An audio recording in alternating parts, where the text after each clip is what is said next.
It is the voice of Indiana County, WCCS 101.1 FM and AM 1160. AccuWeather telling us today, clouds, sun, maybe a thunderstorm this afternoon, 93 big ones. There you go.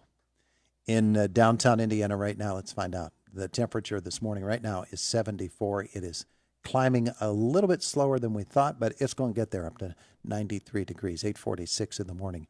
It's Indiana in the Morning, always presented by First Commonwealth Bank. So, Becky Perkovich is in the studio with us this morning. And Becky, you brought Bill Hebenthal with you, too, from Connect Church. I sure did. Yeah. Conversation today brought to you by Marcus and Mack, a law firm representing injured people. And the topic today is International Overdose Awareness Day, which I know is a very special day for you. With your circumstances, and Bill and Connect Church, you folks have been involved in this movement for a while as well, right? Yes. Yeah, terrific. All right, Becky, let's talk about it a little bit. What is International Overdose Awareness Day? This day was actually began in 2001 in Australia. Mm-hmm. And, I think that's important to mention because you hear a lot of people say, drugs are in, this town is bad or this area is bad. But I think what a lot of people don't realize is they're everywhere. Mm-hmm. And we've got a problem globally. So it is a global event. Mm-hmm. It's to raise awareness about what's going on. It's also to let the people that have lost loved ones have a time of grieving and, remembering their loved ones. But it's also a day that we promote saving lives because overdose is preventable. Yeah. So those are the three main points. And it's always the 31st of August every year. So it is coming up. Yes. It is coming up. And I think one of the important things to point out when we're talking about overdoses is we think of what's commonly referred to as street drugs as being primary, and they are a very big part of it, but overdoses can come on any drug. And overdose can also have a number of different effects. Death is obviously the big one that we think of with Overdose Awareness Day, but they can be debilitating to you for the rest of your life. They can affect, and they do affect not only you but the people around you, and so that needs to point out prescription drugs, illicit drugs, drugs taken deliberately, and overdosing accidentally.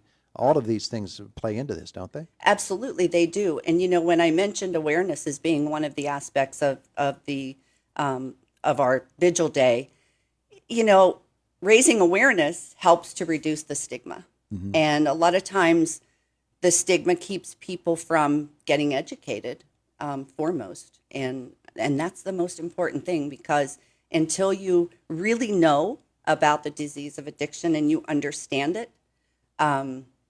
You've got to have that knowledge in order to understand what's going on around our world. Yeah. It's very important. So stigma keeps people from reaching out for help. Mm-hmm. It keeps loved ones, not just our folks that are struggling, but it keeps their loved ones from sharing and getting the help that they need.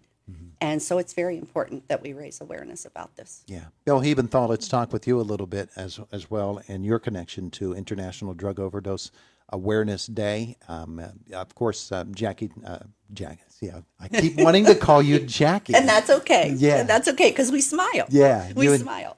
You and Jackie are both smilers. Your sister, Jackie Kalal, of course, whom we know and we love so much. Bill, let's talk about you and your connection with this, your connection with Becky and the folks in this avenue or venue, and as well Connect Church and the various things that you have been doing about drug awareness. Well, myself, I've been in recovery quite a long time. In fact, yesterday was my 29th year, my anniversary day, and but after I retired, I wanted to find a way to give back. Mm-hmm. So knowing the struggles that I've been through and some personal family struggles and things like that, I became part of Blairsville Support Group Against Drugs, which was originally started in Blairsville, and we've branched out and implemented reality tour to try to reach the younger kids in school and whatnot. And from there, I have a very deep faith, and I wanted to start a help group, a faith-based 12-step program, which we launched, Connect Church Recovery. And I've known Becky many years. We've worked together, and I saw her one night at an auction, and I knew that she had been through the loss of her son, and she was struggling. And I said, "You need to come with us." Yeah. And, Bill, let me interrupt and ask you, just grab that microphone right there and pull it a little closer to you. There you go. There you go. so, and that pretty much connected us, and from there we've just grown and have really gotten involved. And this will be our 6th year together is doing this vigil. And we're trying to spread it out throughout the county, different place every year, different town. And this year we've chosen Brush Valley Township at the park. And so we're trying to create awareness and still being able to promote some type of hope, a message of there is there is a reason for all this, and So you've actually created an event that is going to help people to mark this occasion, and it's going to be 31st, you said, Jackie? It's the 30th. Jackie, I Jackie, did that's it okay. again. It's okay. Becky. I got to write Becky right across your forehead Put it on there. my forehead. Yes, it is. This year falls on a Tuesday, so we start setting up about 4:30 or so at the park, and then 6 o'clock is when we get started. What's really cool about it is we have from 6 to 7 a networking time where we have different vendors that come in. One in particular that sticks out is the Drug and Alcohol Commission will be there with Narcan, so that they'll be doing some training and getting Narcan out. We have some music. We'll have some speakers. And then 2 years ago, when we partnered with IUP, Ann Sesti, who is just wonderful, she brought the idea of doing a memorial walk. So we have a memorial table where people can come and make designs, signs, whatever, they want to carry or hold as they do this little march that we have. And then after that, we do a vigil and a candlelight vigil. Yeah. And we share pictures and music. It's an emotional event, but it's not just for people that have been through this. It's for the public. Yeah. There's a lot of information. There's a lot of resources that will be there. If you're somebody that is struggling or know somebody that's struggling and you want to learn how you can help, need some help yourself, it's another place to go to get some resources. One of the interesting things to me is we've got Bill, who's in recovery. We've got you, who have lost a son to an overdose. There are people whose lives have been affected in any number of ways, whether from addiction, whether from having somebody in their family who is addicted, somebody who has been able to fight their way through it and they're on the winning side now. Some of those who are still in the midst of the fight.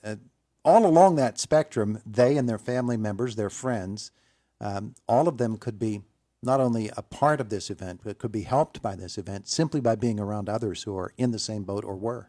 There are many people like Bill, for instance, that are in recovery that are out there helping families and other people that are struggling because they've been there. They understand it. They're the best people that can, provide that helping hand. Bill, did it require hitting rock bottom before you realized that you needed help and you needed to turn it around? pretty much, I was my drug of choice was alcohol, and I pretty much accepted the fact that's how I was going to leave this world, was in that mess. But it took some kind of a divine intervention, and my health just deteriorated to the point to where it was either quit or die.